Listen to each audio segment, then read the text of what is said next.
Donc moi, j'interviens, je suis bien Véronique Rouillet, gilet jaune, militante du Pardem et ayant l'honneur d'être membre du CN. Pour ce qui concerne Caen, dans le Calvados, nous avons intégré le mouvement dès le 17 novembre 2018 en mettant le gilet jaune. Le Pardem avait pris position, et je pense que c'était important de le rappeler, à la dernière université d'automne, le 2 novembre 2018. Nous avions bien ressenti que cela bougeait très très fort sur les réseaux sociaux, d'une façon très inhabituelle. Depuis plusieurs semaines, le gilet jaune était sur les tableaux de bord des voitures. Nous avons donc publié un appel à rejoindre le mouvement. Dès le départ, nous avions identifié une révolte qui était la nôtre également, sans bien entendu imaginer l'ampleur que ça allait prendre. Depuis le 17 novembre, nous avons absolument tout suivi dans le Calvados, quasiment. Des actions de nuit comme de jour, des heures sur un rond-point stratégique auprès de chez nous, à côté des citernes de ravitaillement des carburants. Nous avons filtré les camions et très progressivement, un peu trop progressivement pour notre part, décidé enfin de bloquer les camions qui venaient se ravitailler. Salement délogés par les CRS.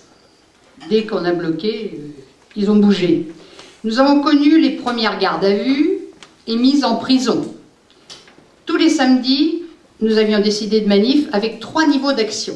Il y avait action 1, c'est ce qu'ils appellent nous dans le département les actions bisounours, où nous pouvions venir avec les enfants. Action 2, où ça devenait un peu plus musclé.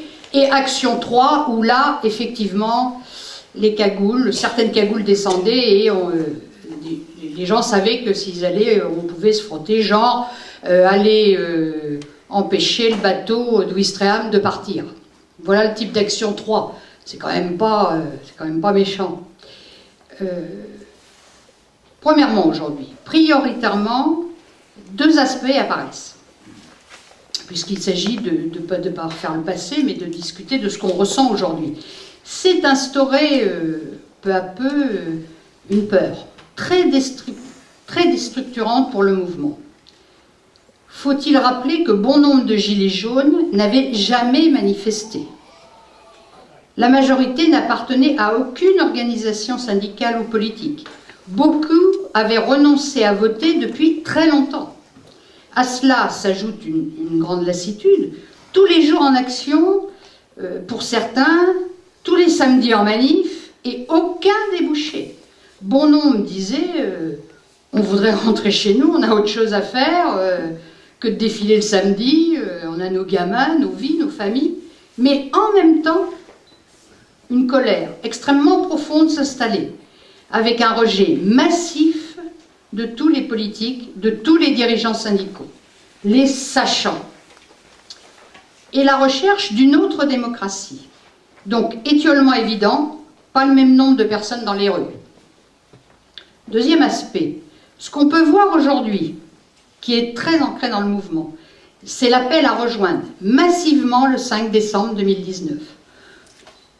Un petit retour sur le printemps. Le 1er mai à Caen n'a rien eu à voir avec les derniers 1er mai, que tout le monde avait déserté. On se retrouvait à 200, à tourner dans 2 rues, pour finir par un simple discours des organisations syndicales appelant à se battre, à rentrer chez soi, avec des vieux discours étiolés.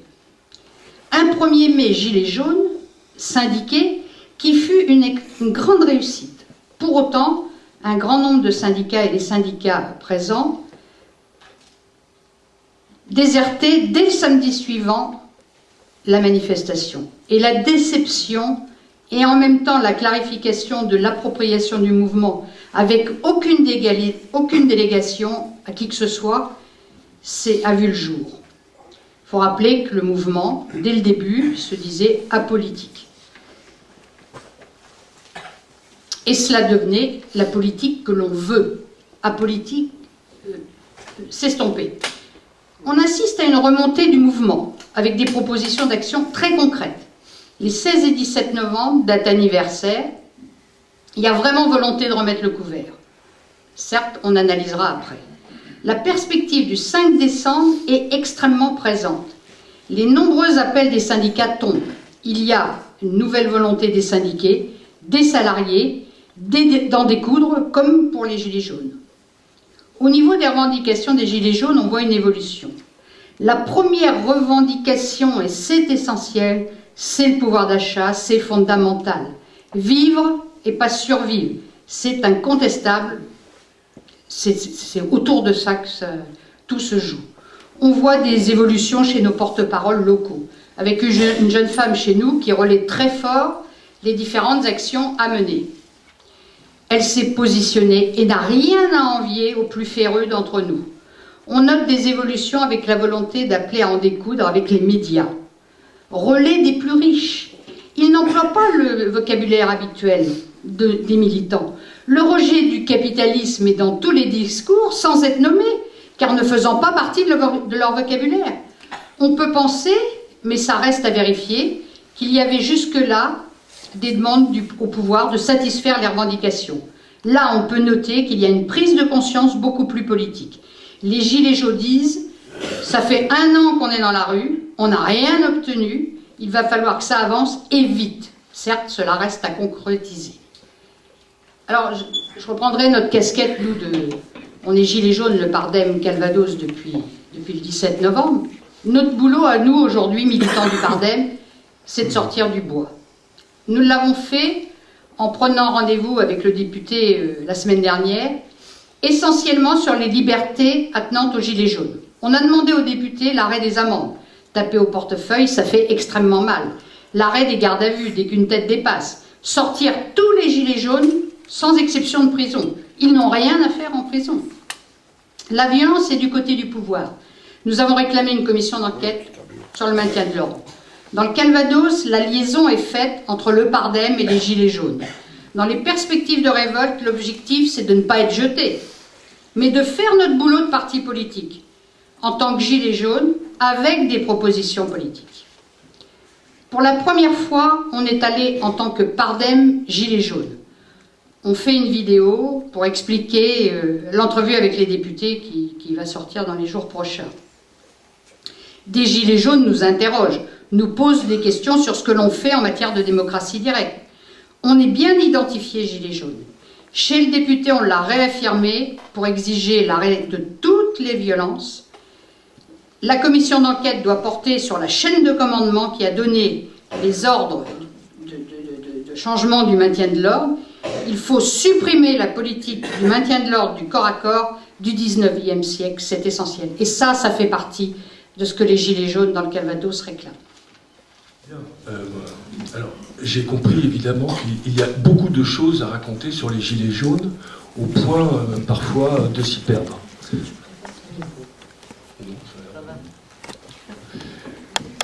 Je crois d'abord que pour situer ce mouvement, il faut tout de même le contextualiser, c'est-à-dire qu'il faut essayer de se rappeler dans quelles conditions il a fait irruption. La situation de la société française est en décomposition. Nous avons affaire à des gouvernements de droite et de gauche qui se succèdent et dont le seul objectif, main dans la main avec le patronat, est de faire rentrer la France dans la mondialisation, à rebours de ce qui est, je dirais, l'inconscient collectif, à savoir qui est assez structuré sur un certain nombre de principes, en particulier celui de la République française, qui est accolé sur les frontons des écoles, liberté, égalité, fraternité. Alors nous avons d'un côté des gouvernements qui ne cessent de casser socialement la société, et de l'autre, des forces du mouvement ouvrier qui s'amoindrissent et qui ne parviennent pas à trouver les chemins pour contrecarrer les attaques phénoménales qui ont été engagées depuis une quarantaine d'années. C'est dans ce contexte-là qu'il paraît assez naturel que, hors de tout circuit, des gens viennent peut-être de manière inattendue, mais qu'il y ait un sursaut qui provienne de couches populaires qui sont sorties du travail salarié ordinaire et qui correspondent davantage à des gens qui tirent la langue et qui ont atteint les limites du système D. Je veux parler évidemment de tous ces salariés du privé, dans la précarité, qui cherchent, comme ils peuvent, à survivre. Et évidemment aussi une couche importante de retraités, qui est un phénomène tout à fait nouveau dans les luttes, qu'on a pu voir sur les ronds-points de manière assez récurrente et qui incarne un élément important de la résistance des Gilets jaunes face au pouvoir. Ces gens-là, ils ont l'expérience de la vie, et ça n'est pas par hasard s'ils sont présents, ça n'est pas seulement pour des problèmes de pouvoir d'achat, mais c'est aussi parce qu'ils savent que la société dans laquelle on se trouve ne fait plus sens.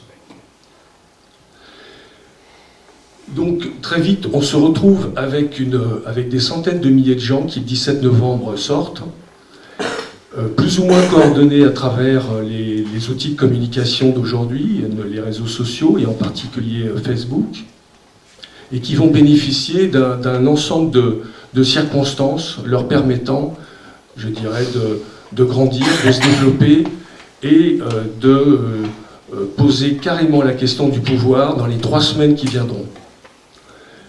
Cet ensemble de circonstances, c'est pêle-mêle des syndicats qui sont en crise, dont on vient de parler. Ce sont des médias qui ont besoin du spectacle et qui nourriront les événements auxquels participeront les Gilets jaunes pour faire de l'audience. Ce sont des métiers, des corps de métier qui hurlent à la mort depuis des décennies, des coiffeurs jusqu'aux notaires. Ce sont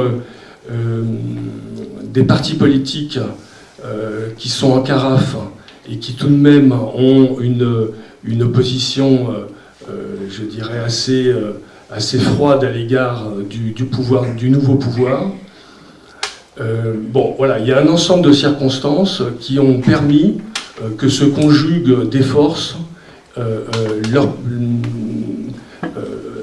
parvenant assez rapidement à poser la question du départ de Macron, de la démission du gouvernement et d'une solution nouvelle institutionnelle.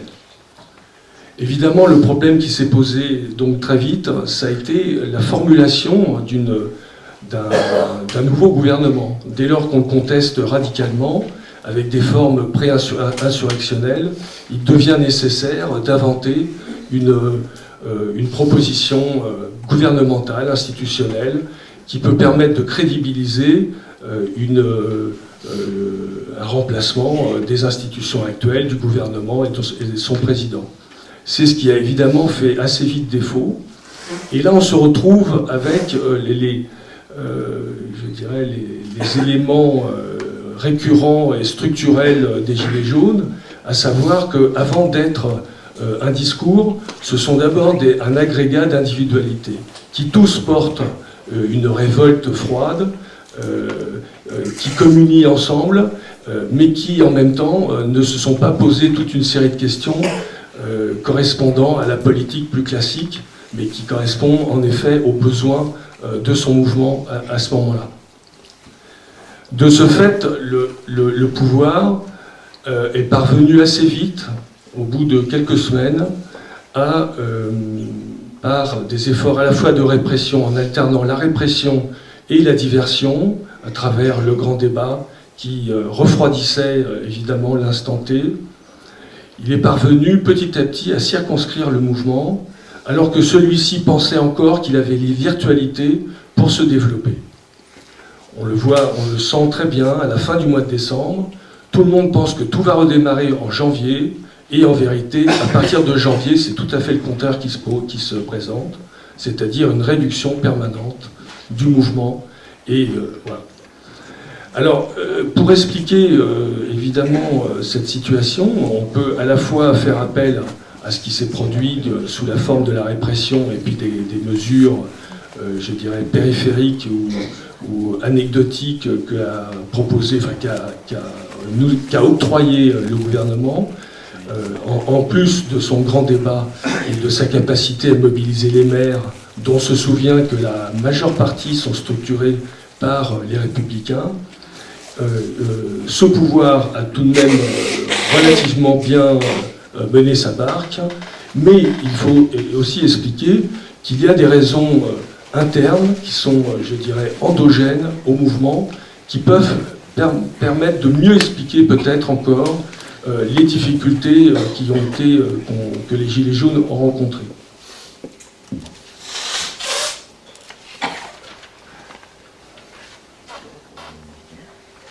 Alors, parmi ces difficultés,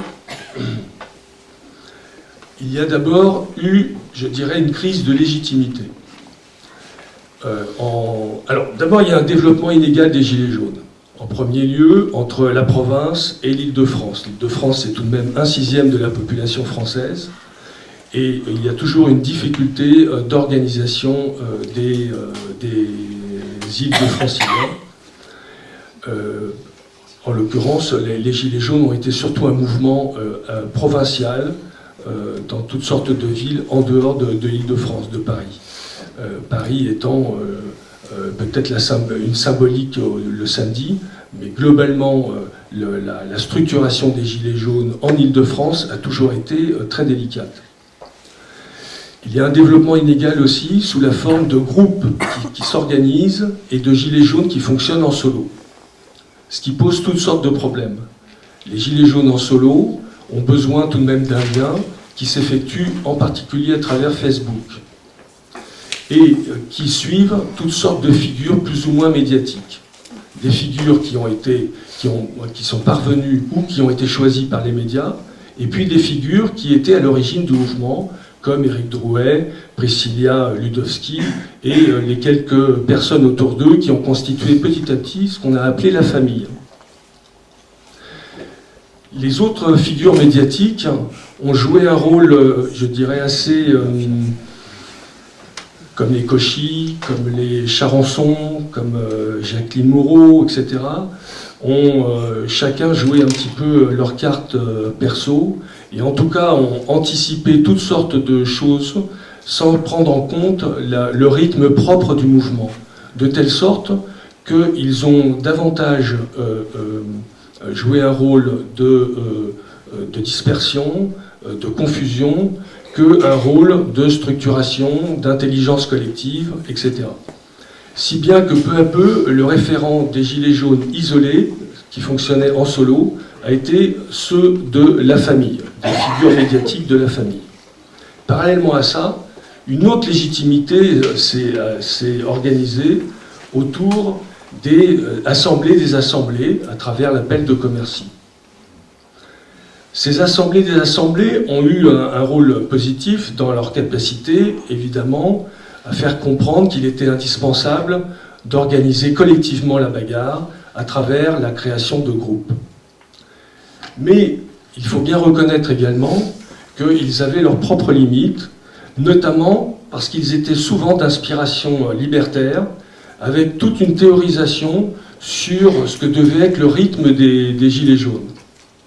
Et on s'est aperçu assez vite, en participant aux assemblées des assemblées, qu'il y avait en présence deux types de groupes.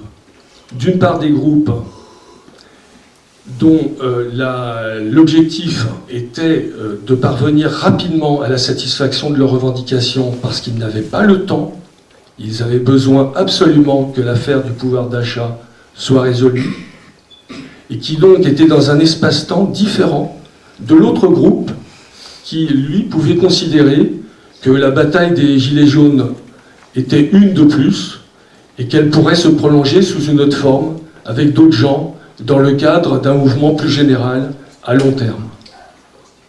Ceux-là, peut-être, avaient davantage de temps et en tout cas étaient sur des orientations, je dirais, stratégiques un peu d'un autre ordre.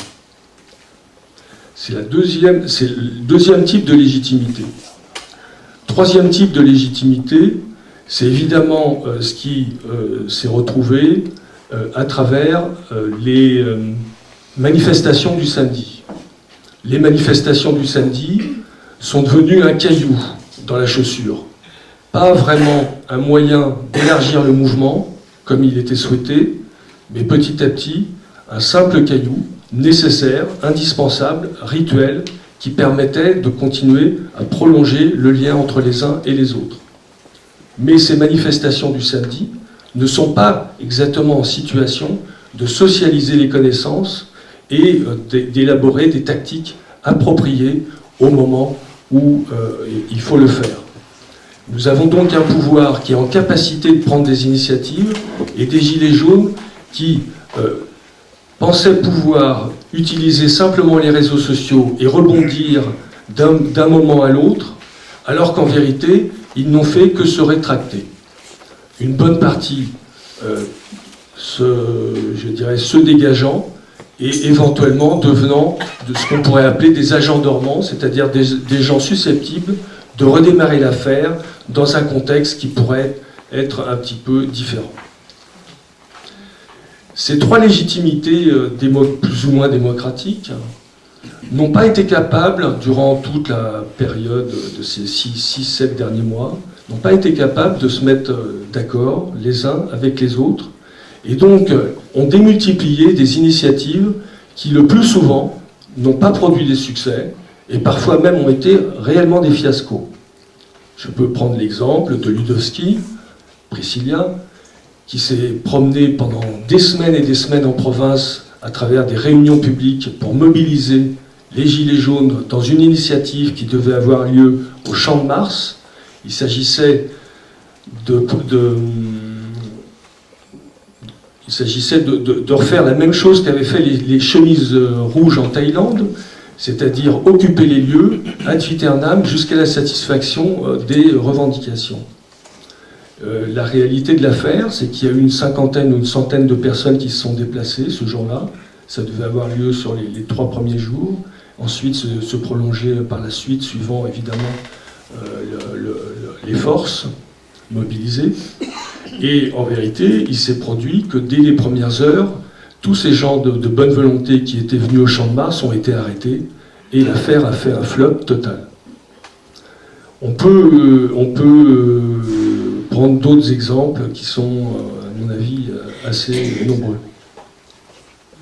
Donc on a un problème objectif, une difficulté pour les Gilets jaunes à se structurer comme un mouvement national qui parle ensemble, qui se donne les moyens de socialiser et d'élaborer un cahier de revendications et éventuellement des formules de gouvernement qui sont susceptibles de convaincre une autre partie de la population afin qu'elle puisse rentrer dans la ronde. Néanmoins, malgré ces difficultés de légitimité, la population, par procuration, a continué à soutenir les Gilets jaunes parce qu'ils sont emblématiques d'une situation. Ils rappellent la vérité des choses, celle d'une société réelle qui vient se fracasser sur la société officielle. Un autre problème qui s'est posé, qui me paraît tout à fait important à discuter, c'est la question, je dirais, des Gilets jaunes et les médias, qui pourraient être également les partis politiques et les médias, qui pourraient être les partis d'opposition face aux médias, et comment fait-on, dans une société capitaliste avancée, qui est parvenue à atomiser les individus, et dont le seul lien social est celui des journaux, enfin des chaînes d'information en continu, en particulier, dans un moment où une partie de la population sort dans la rue et en appelle au pain. Vous remarquerez qu'il y a une évolution aussi dans le traitement de l'information par ces chaînes d'information en continu. Au démarrage, on est dans la récupération du spectacle. Donc, on donne, dans cette société du spectacle, on donne de quoi alimenter par les événements qui ont été créés par les Gilets jaunes, sous les aspects les plus tonitruants, en particulier à partir des grandes manifestations sur les champs et puis de l'Arc de Triomphe. On donne à voir donc un nombre important de manifestants un peu partout qui réclament un certain nombre de choses et qui peuvent être représentatifs d'un sentiment général dans la population. Et puis, peu à peu, parce qu'il y a un gouvernement qui est derrière, avec des milliardaires qui possèdent, qui savent qu'il ne faut pas aller trop loin, en l'occurrence des partis politiques aussi d'opposition, je songe évidemment aux Républicains, qui est quand même la principale formation parlementaire d'opposition. Tous ces gens-là ont souhaité ne pas aller trop loin et ont compris quelle était la dynamique, je dirais, révolutionnaire, transgressive des Gilets jaunes. Par conséquent, les chaînes d'information en continu se sont contraintes à faire passer autre chose que le spectacle, et on est arrivé à ce moment-là au discours stigmatisant, au discours minorisant les Gilets jaunes à tout prix et de toutes les manières possibles. On voit bien donc qu'on a des grands médias qui jouent à la fois un rôle, je dirais, d'accélération parfois des événements, en reproduisant des images spectacles, mais qui, dans les moments stratégiques, où se jouent réellement où les affaires, sont capables tout de suite de restreindre leur désir d'audience pour inculquer et devenir une machine, je dirais une machine à casser les énergies, à casser les révoltes, à casser les transgressions. Alors, je pense que ça, c'est un élément très important, parce que la question qui se pose pour tout mouvement d'opposition à l'avenir, c'est comment fait-on pour qu'on puisse exister aux yeux de tous sans être, je dirais, instrumentalisé par les grands médias dont on connaît les propriétaires. Alors, il y a eu des réponses qui ont été apportées en partie à un moment donné par la France Insoumise en créant ses propres médias, mais on a vu malheureusement que l'affaire n'a pas duré. Et il faudrait essayer de réfléchir à ces questions-là pour savoir s'il n'est pas possible un jour qu'un média alternatif existe et qui soit le produit, qui soit le fruit de collaborations bien réfléchies et d'intérêts bien compris, d'intérêts croisés bien compris, de l'ensemble des gens qui aujourd'hui contestent le pouvoir.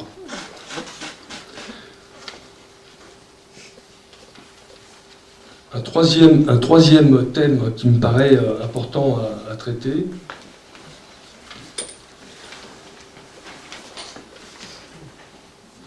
c'est celui de la définition de stratégie. C'est-à-dire qu'une fois qu'on a ces difficultés à socialiser et à créer des moyens de communication un peu performants dans lesquels les Gilets jaunes peuvent arriver à formuler, à se structurer, à se développer et à se donner les moyens d'un développement endogène, sans aller tout de suite sur la grande propagande et parfois l'incantation à la grève générale ou à la convergence des luttes. Une question qui se pose pour un mouvement autonome tel que les Gilets jaunes, c'est comment parvenir à trouver les moyens de la politique, c'est-à-dire pas seulement les moyens, disons, locaux, où on essaye d'expérimenter la démocratie directe, mais où on pose vraiment les questions du pouvoir, c'est-à-dire du renversement de la machinerie d'État, de son gouvernement, afin de la remplacer par des éléments alternatifs beaucoup plus, disons, cohérents par rapport aux besoins qui sont exprimés. Là, de ce point de vue-là, on voit que les partis politiques d'opposition, que ce soit la France Insoumise ou même le Rassemblement National, ont été très secs, n'ont pas été dans la capacité à proposer autre chose que des choses un petit peu attendues, telles que la dissolution de l'Assemblée nationale ou éventuellement une proportionnelle pour de nouvelles élections législatives. On a donc un vrai problème de réflexion stratégique dans l'ensemble des formations qui prétendaient depuis tant d'années s'opposer au pouvoir. Ils n'ont absolument aucune réflexion sérieuse sur ce qu'on appelle les alliances. Si on pense qu'une seule formation en elle-même, dans un contexte où les partis politiques sont rejetés, et où ils ne représentent qu'une fraction des citoyens, ils doivent évidemment, et nous devons nous poser les questions de avec qui travaillons-nous, avec qui engageons-nous des dynamiques unitaires pour créer les conditions d'un vrai renversement, d'un vrai rapport de force et une consolidation de ce rapport de force. Alors, je crois qu'un des travaux du Pardem, c'est d'essayer de répondre à ce type de questions.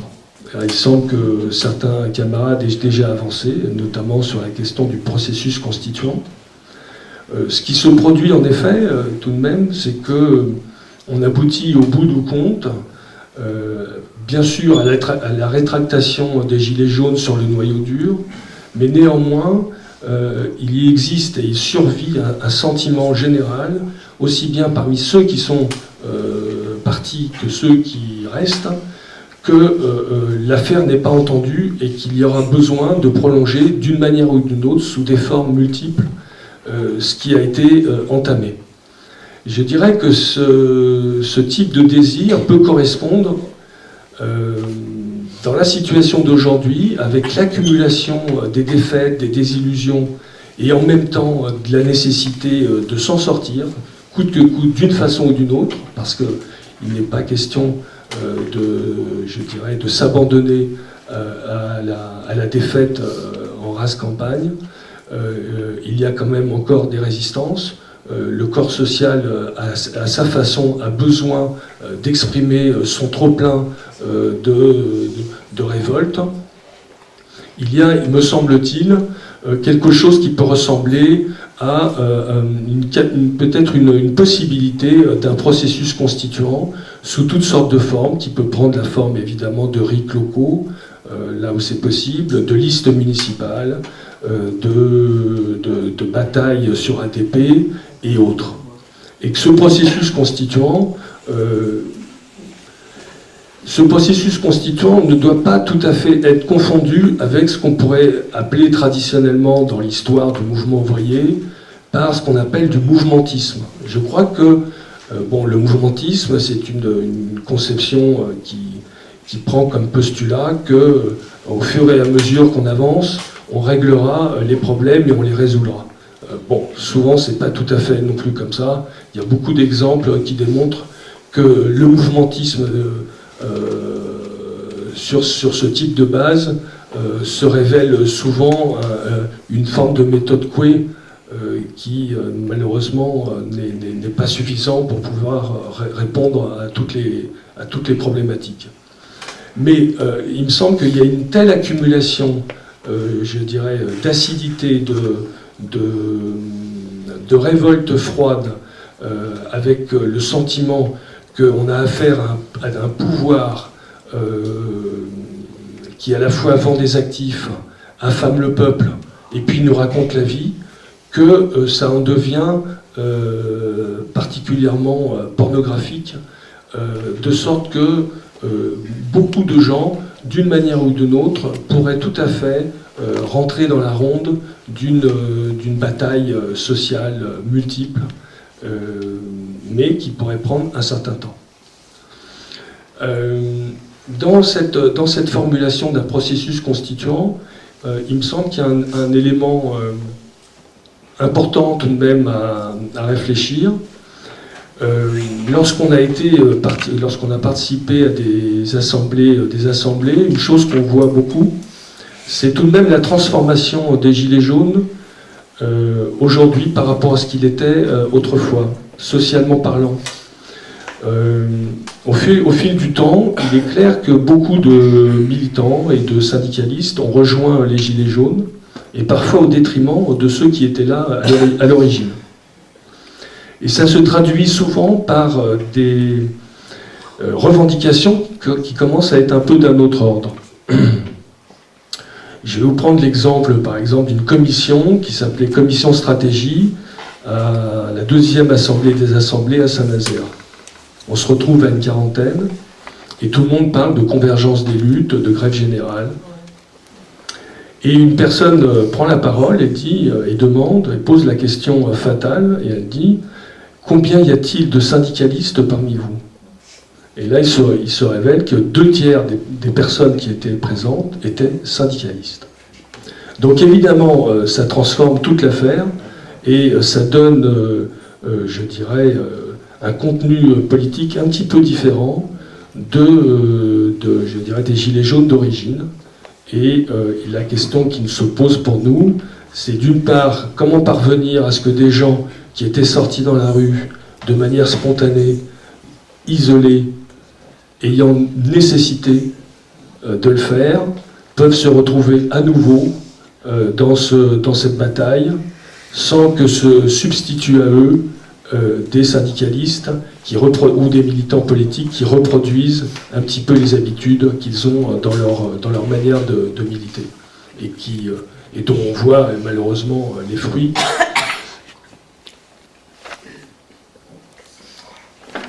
Bon, voilà un petit peu les questionnements et l'appréciation générale que je porte depuis un an sur l'activité des Gilets jaunes.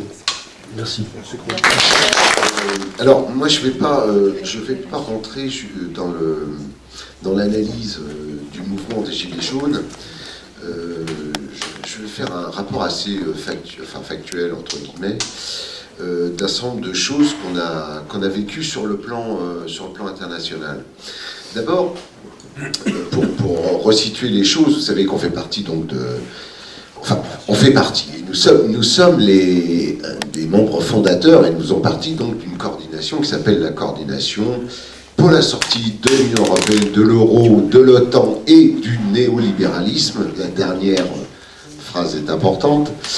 Et que cette coordination existe depuis 4 ou 5 ans maintenant, que nous participons à des forums à peu près tous les ans, organisés par la coordination, c'est-à-dire qu'elle organise ces forums. Et nous avons une réunion Skype à peu près tous les 15 jours. 15 jours, 3 semaines, ça dépend de ce qui se passe dans l'actualité, à laquelle participent en principe Michel et moi. Alors, avec des camarades je vais prendre par ordre à peu près alphabétique, d'Autriche, Autriche-Allemagne, parce que nos camarades d'Autriche sont très en lien avec ce qui se passe en Allemagne, bien sûr, c'est connu. Voilà. Des camarades espagnols, nos camarades italiens, nos camarades grecs, j'en oublie pas, et nous, voilà. Donc nous nous réunissons tous les 15 jours, et à peu près, et dès le mois de novembre, la question s'est posée, c'est-à-dire que nos camarades étrangers nous demandaient qu'est-ce qui se passe avec le mouvement des Gilets jaunes, qu'est-ce que c'est que ce truc. Ils lisaient la presse française ou la presse, leur presse des pays d'origine, et donc ils nous disaient mais qu'est-ce que c'est? C'est un truc du Rassemblement national, c'est un truc, il y a des fascistes là-dedans, enfin bon. Voilà, donc l'image qui était donnée, mais ça vous le savez, hein, à l'étranger, c'était celle-là. Et donc il a fallu expliquer pendant de longues demi-heures, pour ne pas dire plus, ce qu'était le mouvement des Gilets jaunes, bon. Mais ils s'y sont intéressés dès l'origine, et dès qu'ils ont compris, ce qui a été quand même assez rapide, il faut le reconnaître, ce qu'était ce mouvement, c'est-à-dire un mouvement populaire, qui n'était pas un mouvement comme on le représentait, c'est-à-dire un mouvement d'extrême droite, ou noyauté par l'extrême droite, eh bien, ils s'y sont intéressés, non seulement ils s'y sont intéressés, mais ils ont été en soutien, et ils ont essayé de créer une dynamique populaire, je le fais exprès, pour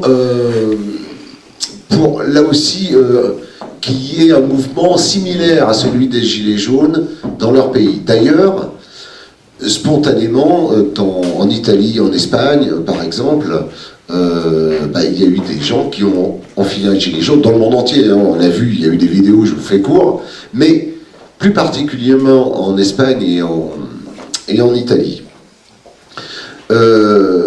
Ça a commencé assez tôt, nos échanges là-dessus. On est allé avec Michel au mois de décembre 2018. Ça a été la première fois où on allait parler des Gilets jaunes à Barcelone, devant des organisations invitées par nos camarades de la coordination, elle sert aussi à ça, hein, et on allait expliquer ce qu'était le mouvement des Gilets jaunes.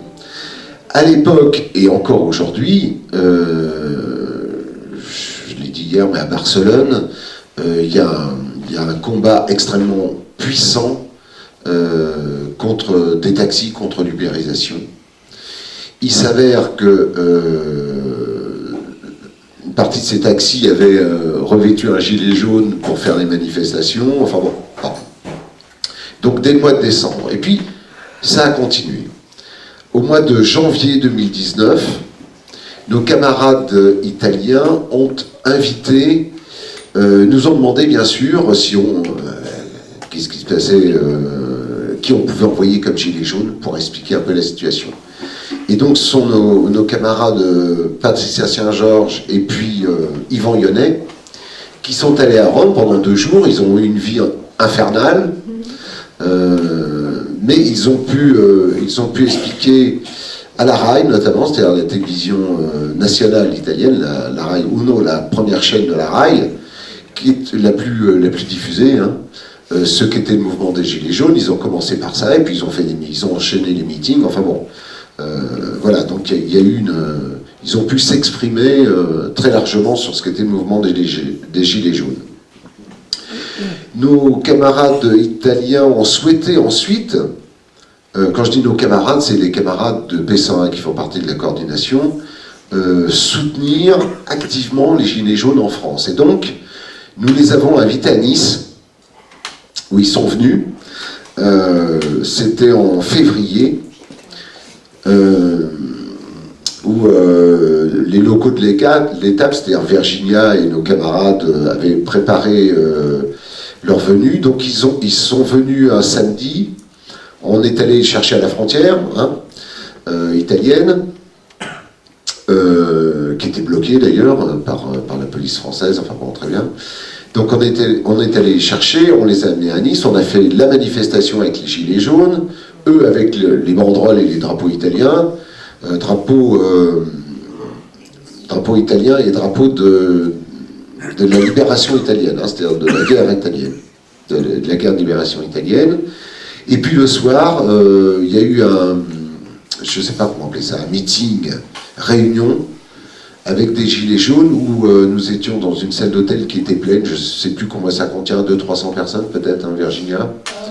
Non, il y avait 180 places. Et c'était bourré. Là. Il y a même des gens qui étaient voilà. debout, il devait y avoir 200 personnes. Voilà, il y avait environ 200 personnes, où on a donné la parole au groupe de gilets jaunes locaux, hein, qui ont pu tous s'exprimer. Enfin, ça a été un grand moment de solidarité. Nos camarades italiens, bien sûr, sont intervenus.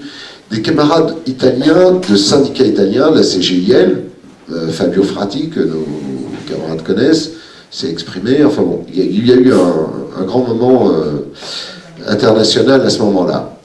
Et on est parti tout de suite avec Valentin, là-bas, Valentin, voilà, le 16 février à Barcelone, à l'invitation des mouvements, comme ils disent, pensionistas, c'est-à-dire des mouvements de retraités. Le mouvement des retraités en Espagne est extrêmement puissant, extrêmement puissant. À Barcelone, il y avait 150 à 180 personnes, pas des retraités, des représentants de mouvements de retraités. C'est-à-dire il y avait 150 représentants de mouvements de retraités. Et donc, Valentin et moi, on a apporté la bonne parole Gilets jaunes, là aussi. Hein, il y a plus de personnes que ça, d'ailleurs, c'est assez immense. Les vidéos sont sur YouTube, hein, vous pouvez les voir. Et puis ensuite, nous sommes allés à Rome avec Michel, pour, au mois d'avril, le 12 et 13 avril, pour, pareil, expliquer ce qu'étaient les Gilets jaunes. Là aussi, il y a des vidéos qui sont disponibles, bien sûr, tout est filmé, mais il y a eu un accueil assez exceptionnel, comme nous avions eu d'ailleurs avec Valentin à Barcelone. Hein. Il y a eu un accueil assez exceptionnel et une écoute, et toujours la volonté de la part non seulement des camarades, mais des gens qui étaient là, d'essayer d'impulser un mouvement de cette nature. Alors, évidemment, vous me direz, on ne peut pas impulser un mouvement spontané en gros, hein. Mais leur volonté, c'était ça l'est toujours, de transformer les mouvements des retraités et les mouvements contre l'ubérisation, taxi, machin, ainsi de suite, en mouvements qui se revendiquent, qui élargissent d'abord leur vision, et puis qui puissent emmener à leur tour une masse plus importante pour entrer dans un rapport de force important avec le pouvoir. Voilà. Nous sommes ensuite allés à Rome, le 12. Le 12 octobre dernier, il y a eu, donc Michel et moi, il y a eu une manifestation organisée par des mouvements italiens, donc par nos camarades bien sûr de P101 et d'autres mouvements italiens, qui ont monté un collectif qui s'appelle Liberamio Italia, donc Libérons l'Italie. Il y a de tout là-dedans, c'est un mouvement voilà, gazeux, diraient certains, qui va de la gauche en passant par des écologistes, des partis communistes, il y en a je ne sais pas combien en Italie. Bon, bref. Manifestation importante sur le thème de la sortie de l'euro. C'est la première grande manifestation à Rome hein, pour la sortie de l'euro et de l'Union européenne. Environ 3000 personnes. On a défilé dans les rues de Rome et près du Colisée, il y a une place où il y a eu des prises de parole, donc on a pu s'exprimer à ce moment-là. Oui, environ 3000 personnes. Des témoignages assez, comment dire, émouvants, c'est-à-dire que j'avais évidemment le gilet jaune, et les Italiens venaient, même ceux qui étaient sur le trottoir, ils venaient saluer, serrer la main, dire bravo, continuer, enfin bon voilà, un soutien de la population, hein, pas forcément des manifestants, évidemment des manifestants, mais des gens qui étaient sur les trottoirs, qui venaient spontanément comme ça. Bon, donc on voit qu'il y a un soutien, une compréhension maintenant, quand même, parce qu'on a bossé, nos camarades ont expliqué aussi, enfin on a écrit des articles, une compréhension de ce qu'était le mouvement des Gilets jaunes, hein, un soutien, et toujours cette volonté d'essayer d'en profiter pour créer quelque chose chez eux qui aille dans le même sens de la remise en cause, en fait, et de la démocratie, du pouvoir et de la démocratie. Bien.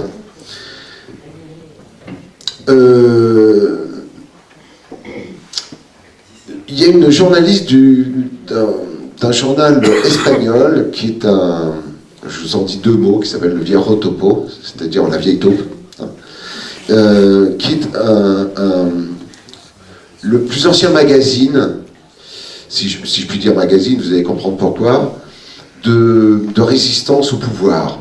Le Viejo Topo a été extrêmement actif pendant le franquisme, enfin sous le franquisme, plus exactement, et ça correspond un petit peu à ce qu'était la revue des Deux Mondes chez nous. Donc c'est une revue plutôt d'intellectuels qui est diffusée en particulier sur abonnement, mais que tous les intellectuels lisent avec des échanges internationaux. Il y a souvent des articles pour chez nous de Sapir, Lordon, ainsi de suite. Voilà. Donc une amie journaliste du Viejo Topo a demandé à rencontrer des Gilets jaunes. Donc on a organisé une tournée, elle a fait des interviews de Gilets jaunes. Elle a interviewé Annie, et puis le groupe de Gilets jaunes du 78. Elle a interviewé Serge aussi, hein. Voilà, elle est venue le voir. J'ai eu droit aussi, bien sûr. Enfin bon, il y a eu... bon. Et il y a... l'article a été publié, un article qui a été publié dans le Viejo Topo, c'est en espagnol bien sûr, mais il est consultable. Et puis, ils sont en train c'est pratiquement fait, d'écrire un petit livre je ne sais pas combien ça fait, moi, 90 000 signes. Voilà. Voilà. Donc un petit booklet, on dit. Fascicule, voilà. Un petit fascicule sur les gilets jaunes, qui est préfacé par Sapir d'ailleurs, et par l'ordre. Il y a deux préfaces. Voilà. Donc il sera disponible aussi, évidemment, en espagnol, mais bon, voilà. Et pour terminer, il y a une demande qui nous est faite ou d'aller ou d'envoyer une vidéo à Barcelone pour le 29 novembre pour les Gilets jaunes, hein, toujours. Et on discute en ce moment avec des camarades grecs pour aller à Athènes expliquer ce qu'est le mouvement des Gilets jaunes aussi, parce qu'ils sont très intéressés évidemment par ce qui se passe et ils voudraient en savoir plus. Donc là aussi c'est par un cercle, on va dire, d'intellectuels entre guillemets, enfin des gens qui sont en mesure, qui peuvent comprendre et expliquer ensuite dans les mouvements sociaux en particulier. C'est la demande qui est faite pour les Grecs à Athènes.